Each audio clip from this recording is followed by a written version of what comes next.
The first time I saw the new CEO, I didn't think much of it. He smiled, shook hands, and sat down with an air of quiet authority.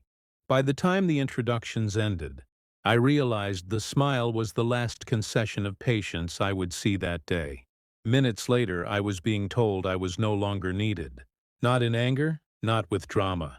He didn't raise his voice. He didn't need to.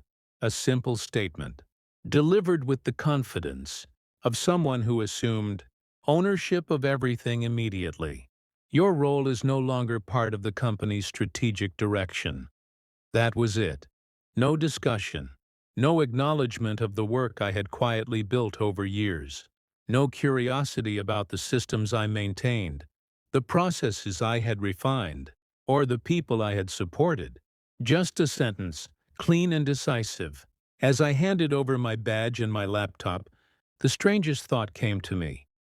He believed this was the end. He assumed my value ended at the office door. He couldn't have been more wrong. I wasn't an entry-level hire improvising on someone else's systems. I had built key processes independently, carefully over years. Nothing flashy, nothing public-facing, but foundational. The systems I designed handled tasks no one else fully understood. Teams relied on them without asking questions. Leadership praised the results without asking for origins. Every line of code, every documented process, every boundary I maintained was intentional. Professionalism, not ego, kept me precise.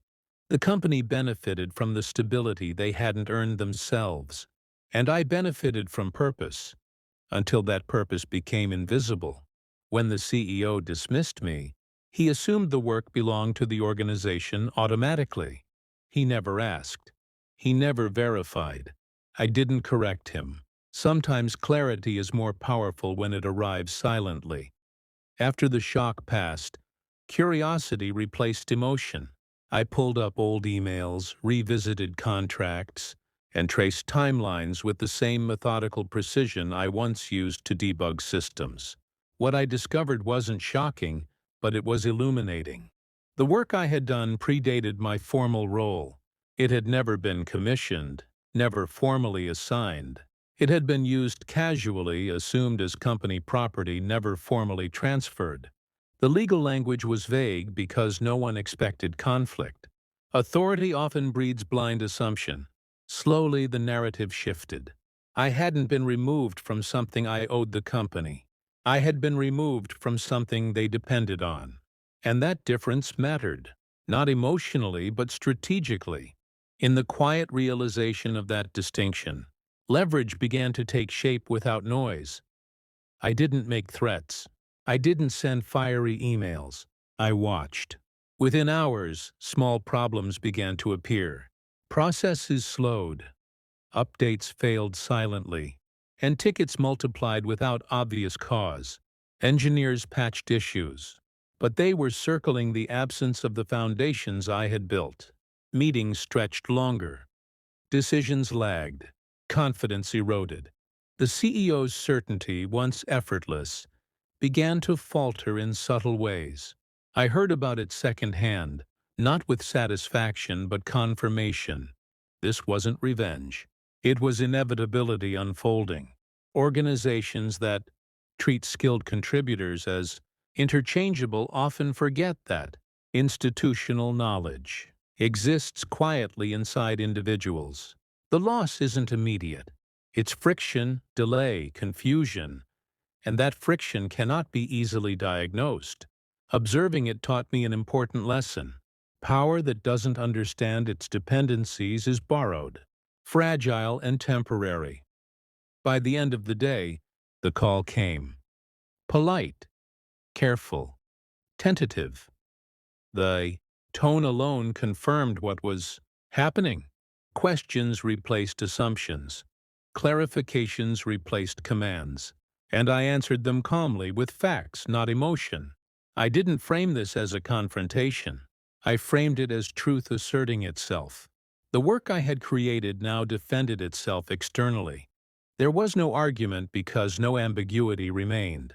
Leverage doesn't need noise when it is rooted in preparation. I was negotiating from clarity, not anger. The CEO didn't speak this time. Legal did. The conversation was no longer about authority, strategy, or impression. It was about reality. And that reality was quiet, but decisive.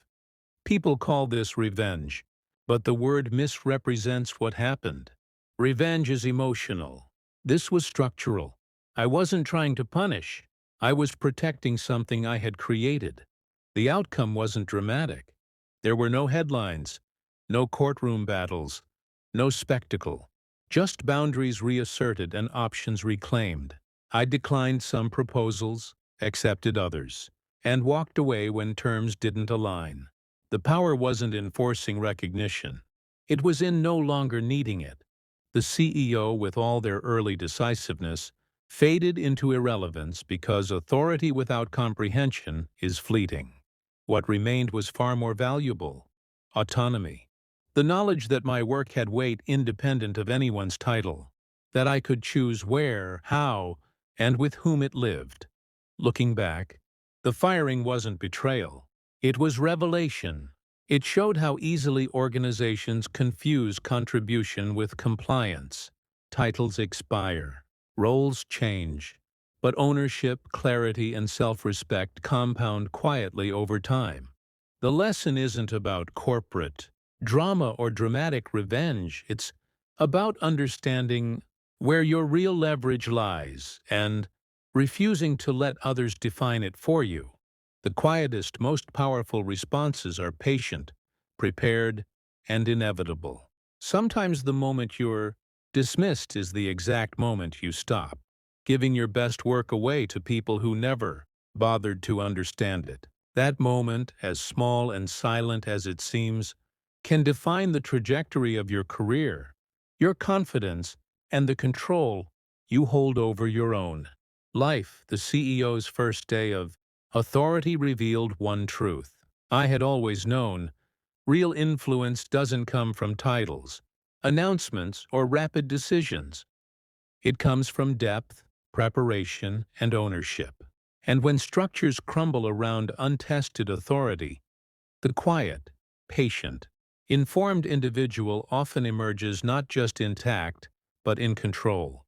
That day, I learned something more valuable than recognition, more lasting than compensation. I learned that stability and autonomy, earned and protected, outlast the noise of titles, dismissals, and corporate theater. And sometimes all it takes for reality to assert itself is patience, clarity, and the quiet knowledge of your own value.